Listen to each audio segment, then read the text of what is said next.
Hello and welcome to TINR Oral History Project. My name is Janice Agatston and I welcome Mady Stier to be interviewed for this program.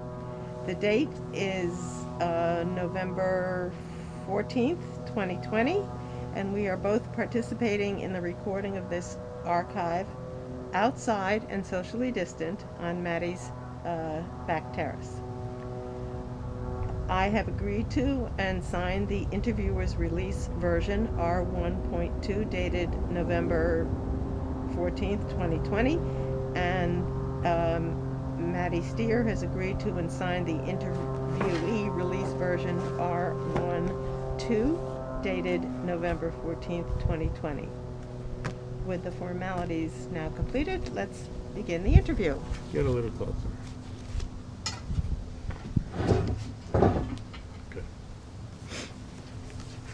Okay. So, let's start with the basics. Where were you born?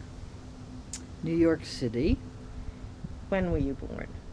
December 17th, 1944.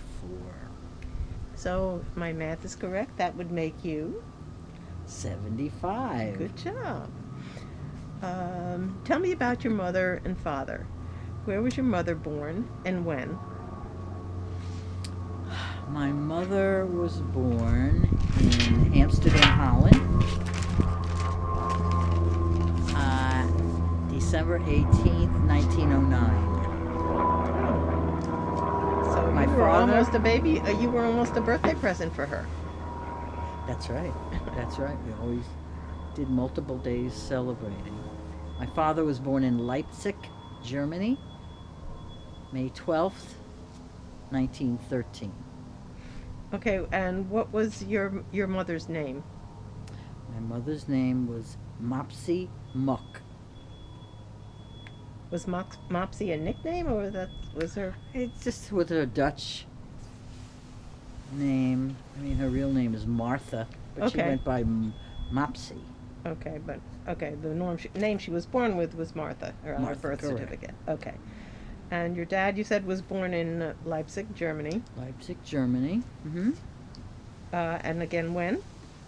May 12th, 1913. Mhm. He was a little bit younger than my mother. Okay, and what was his name?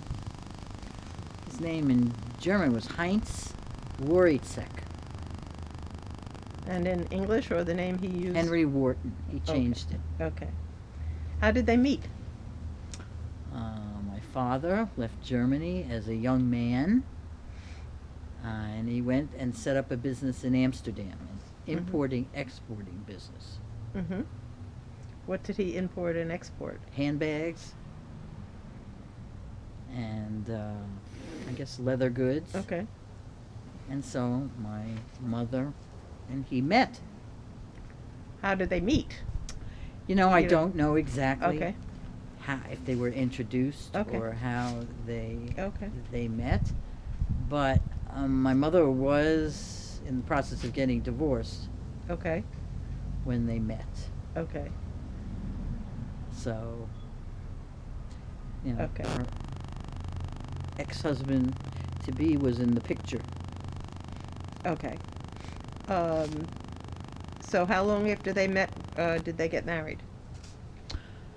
I'm not sure.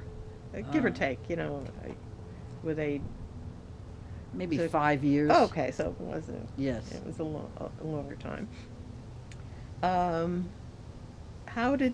When did they come to the U.S. and how did they come through an agency or? No, my father overheard some Germans talking Mhm. that they were going to be infiltrating the country. Mhm. And so my father didn't like what they said, Mhm. told my mother, and he got what? I don't. Walking. Go ahead. I'm sorry.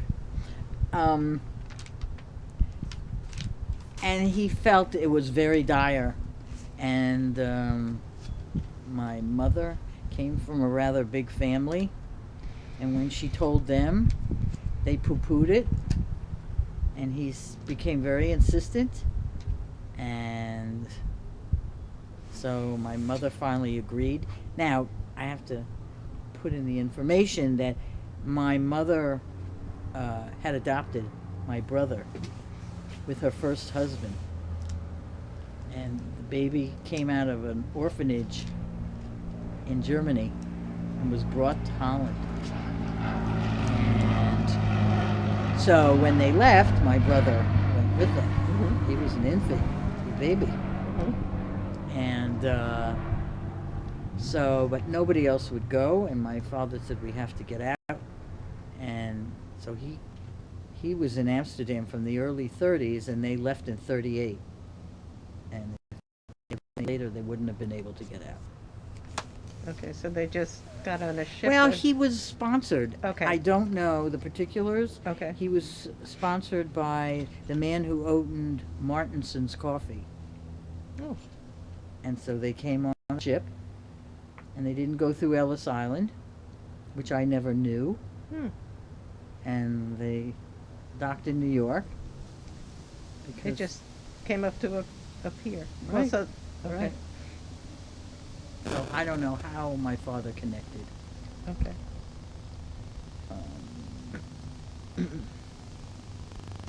Where did they live when they came to the U.S. then? They lived in Manhattan, off the West Side Highway, Mhm. near Riverside Drive. Right? Okay. Nice neighborhood, or at least it is now. Yes, it was very nice walking. How long did they live there? They lived there till 55. So, So you were born there, obviously, then. I in was that- born that there. was your first Yes, home. and my brother grew up there.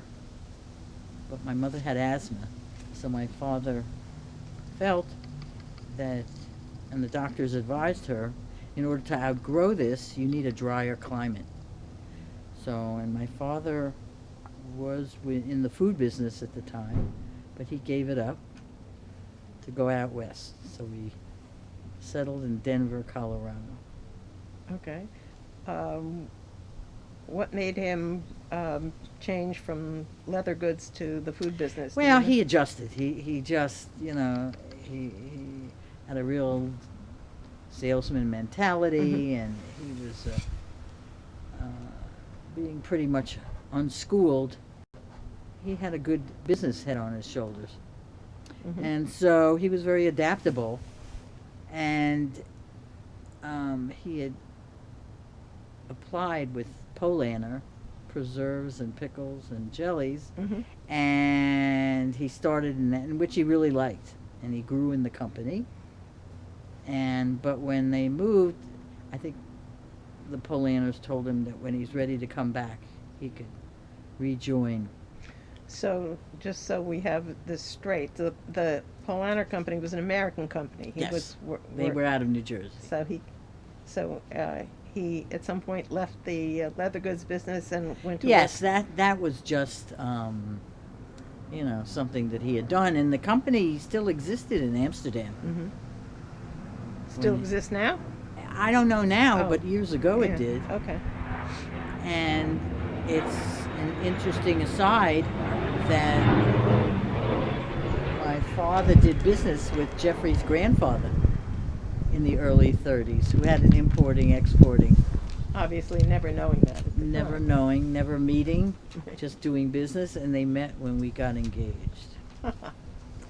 So it was very unique situation that the paths crossed. Right. And but in Denver, my father had 2 department stores in downtown Denver. And this was what year now? What? I think we left in 49 to go out to Denver, and we lived there till 55. Okay. So, but my father wasn't happy there, doing what he was doing. Mhm. He was never home. It was really, he wanted more of a home life, and so he sold the department stores when, in 55, my mother was much better, Okay. and he came back. Okay. with Polana. Okay. So, And we settled in Washington, D.C., Maryland. okay. Where in Maryland specifically? Silver Spring. Silver Spring, okay, Mhm. in 1955. Hmm. Were your parents happy living in the U.S.? Oh You- yes. Well, it was a double-edged sword. I mean, my mother left her whole family, Right. and to do that took such courage. And I was always amazed at the things I have that she brought over. That she had the mental. She needed to have tangible Mhm. things to remind her. I mean, she had sisters and brothers, and they had children. And there were aunts and uncles. I mean, I was totally deprived of all that. Hmm. I never knew from family. So it was very sad and mixed emotions. She wouldn't talk very much. She had brought albums. I have albums of my brother when he was a baby in Amsterdam. Papers with swastikas on it. I mean, all kinds of interesting things. And but to talk about things didn't happen till years later, and it was very limited. It was very hurtful. She just, um, they were all taken to Yeah. Auschwitz. It was, Killed. obviously a very traumatic Oh, absolutely. thing for But her, and very not unusual with people that Right. were able to escape the right. Holocaust But and lost their as families. I said, I was amazed at what she had the mental capacity to take with her. She took pictures. She took a painting of of her brother's. He was an artist. She took um, tablecloths from her family. Napkins. She took Delft. She took pewter. Why would you think to bring? You wanted to get out. You're leaving there. Mhm. That's it. You're coming to be free and not killed. But it was important to her to bring certain things that reminded her Mhm. of her family. So I always found that amazing. Although she never discussed, Right. she showed me what and I knew that had some pictures and artwork, which I cherish now. Mhm. I have in my Florida condo Mhm. a lot. Would you describe your childhood as a happy one? I think so. I didn't feel any of the pain that she was going through. Um, my father also, he didn't have a great childhood. That's why he left Germany. Mm-hmm. And it was nice, though, that somebody recently got in touch with me who was friendly with my grandmother's sister in Kansas City. She had a sister and somehow wound up in Kansas City. And he knew a lot of the past of my father. And so that was very interesting to find out about that. Okay. Um, were you a good student in high school? Conscientious? I was conscientious. Good. And then where did you go to college, Maddie? University of Maryland. Okay. My father, being German, was a little protective. Mm-hmm. He didn't even want to send me to Israel because he thought I might marry an Israeli. And he'd never see me again. Right. So we didn't venture too much out. But University of Maryland, and I went to the nursing school. So it was a nice, Okay. broad spectrum college. Why did you decide to become a nurse? I don't know. I had once thought about becoming a doctor, but I wasn't that academically smart, and things didn't come easy to me. I had to go over material over and over Mhm. till it was absorbed, and so it just really. But I figured if I can't do medical school, let me try and do nursing school. I always loved children, and that's where my focus was in the beginning. So were you a pediatric nurse? Mm-hmm. Okay. I worked at Johns Hopkins after I graduated Okay. until Jeff went into the service, and that was the end of that. Okay. Now, speaking about Jeff, let's talk about him. Where and when did you meet? I had just gotten to the nursing school campus in Baltimore. You spend 2 years College Park, Maryland, and Mhm. 2 years you do your clinical. And I had just gotten there, and I was assigned to a clinic, and Jeff was working in the clinic. He was a senior, graduating medical school, and so we were assigned to go with a medical student, and that's how we met. And that was it. That was it. Okay. So, yes, I was going to ask you, was it love at first sight? No, it Oh. actually wasn't. He was taking care of a young woman who was retarded, and something struck me that I just didn't care for, but it was unfounded. And I just, and so, but I just knew it wasn't love at first sight. Okay. And I was going out with a couple of his, his classmates. Okay. But then it turned into, so. Do you remember your first date with Jeffrey? Not really. I don't know. I don't know where we went. He had a convertible. I remember that. And he wasn't a real social animal. Mhm. He was a very book smart, guy who really wasn't looking to get attached, and he told me later that it just happened that I had pushed his buttons, and so I don't remember specific. He might have taken me out to dinner, Mhm. and just. Okay. Okay, so we discussed what he was doing when you first met. How long after you met were you engaged? 6 months. Oh. Yes, it was very funny. We were going to his sister's wedding, and he proposed to me on the New Jersey Turnpike. I don't remember whether it was Molly Pitcher, which turnpike stop it was. He doesn't either. But, and we kept it quiet because we didn't want to spoil it for her. Mhm. And so the next day at the brunch at my in-laws, he told them Mhm. that we were engaged. And so it was nice how that evolved. And Okay, so you were married when and where? well, Jeff came back to New York when I was in nursing school when he graduated, to do a year of internship at Beth Israel Mhm. in Manhattan. So we saw each other from time to time when I could fly to New York or he could come to Baltimore. And so we didn't get married till after he graduated, Mhm. after I graduated, Mhm. So that was when? 1966. Okay. And you were where were you married?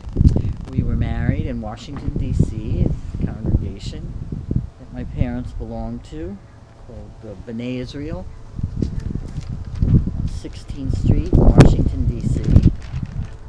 And And where did you and Jeff first live after you were married? we first lived because he came back to do a year of residency in Baltimore. So we lived in Baltimore in a Okay. townhouse. Mhm. Uh, And what brought you to Westchester? Well, we were in the service, and Jeff came back and did his residency at Kings County. Being a New Yorker, he wanted to come back, and Mhm. so, and he liked Westchester. It was Mhm. rural, not, a little countrified.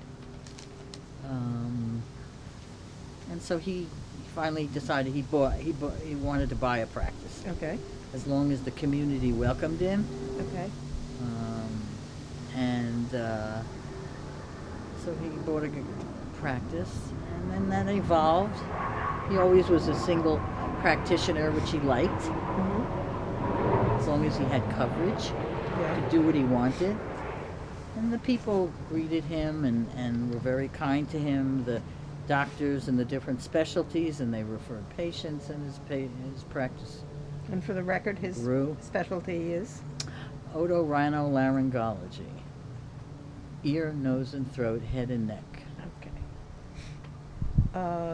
And so where did you eventually live? Oh, where did you live when you first moved here? We rented a house. We didn't know the area. Mhm. So we rented on the border of Larchmont and New Rochelle for 5 years. The people were very nice. They were in the Philippines, and unfortunately one of their children died, and they asked us to stay longer in the house, and it worked out, especially since Jeff had bought a practice, Mhm. so we weren't ready to buy Mhm.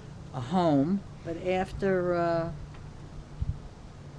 5 years, we were fortunate enough to be able, Mhm. so we bought a home in Larchmont. Were you continuing your work as a pediatric nurse at this point? You know, I did a little nursing. I taught at Temple Israel Nursery School, and I was sort of the school nurse. Mm-hmm. Jeff taught me how to stop a nosebleed quickly and do the little, things that little kids. So that worked out. I really, bringing up my children, I didn't have time for a full-time job, and I Okay. really wasn't interested. Okay. After the kids got bigger, then I went back to nursing. Okay. Tell us about the kids. We have 2 children.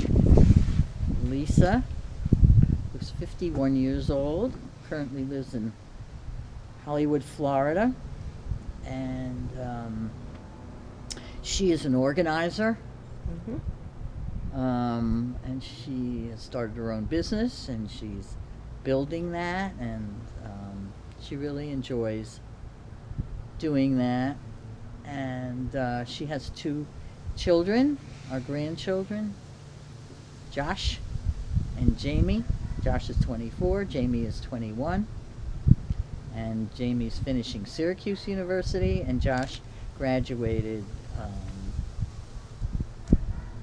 Colgate University, and he is working for a large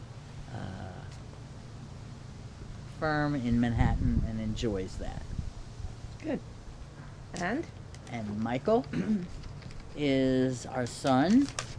He is 5 years younger than Lisa, and he got married a little over a year ago, and to a lovely woman from Rome, Italy.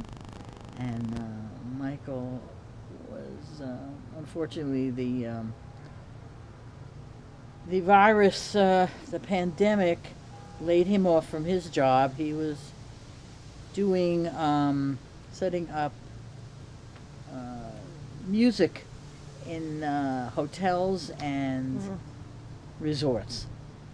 But now, and he also had a handle in the wine business. So he's doing that, and so hopefully he's got his feelers out and is trying to explore, with different companies as the economy comes back. Okay. Good.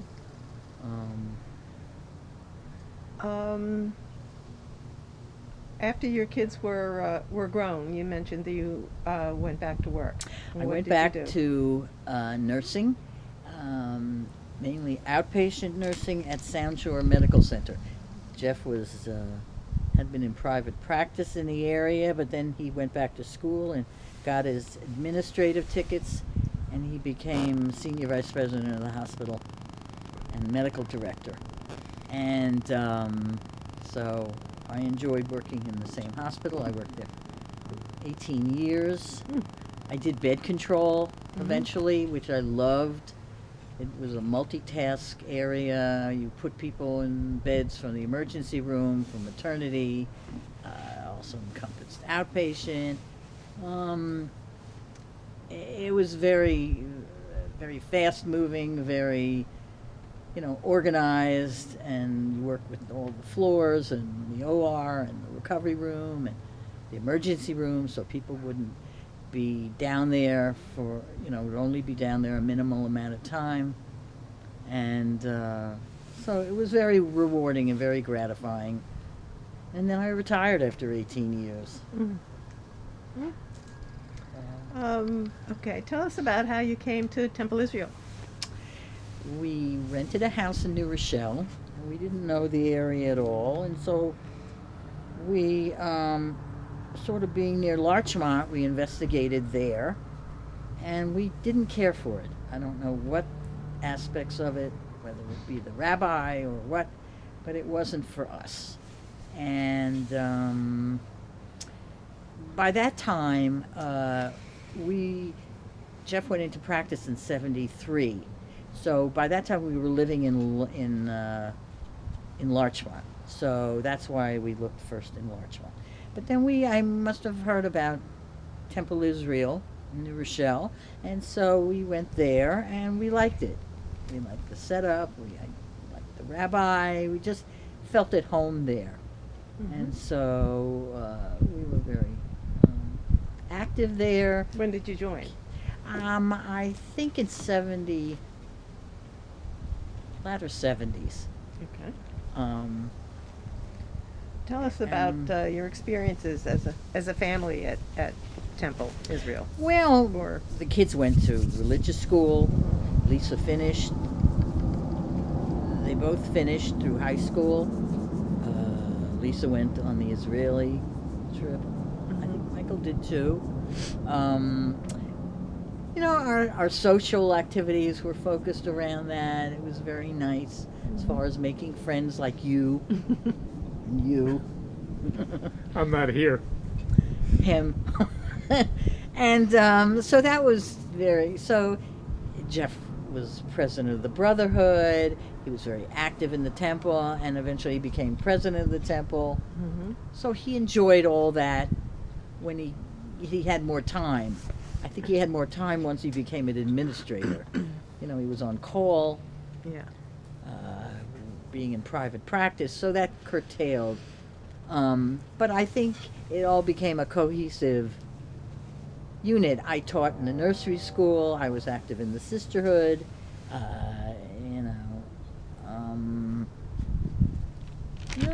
We'd go to temple Friday night and do the Seder, second night Seders there. So it was like a whole second family. Mm-hmm. So very gratifying. Okay. I think we've covered everything. Is there anything that you want to add before we sign off?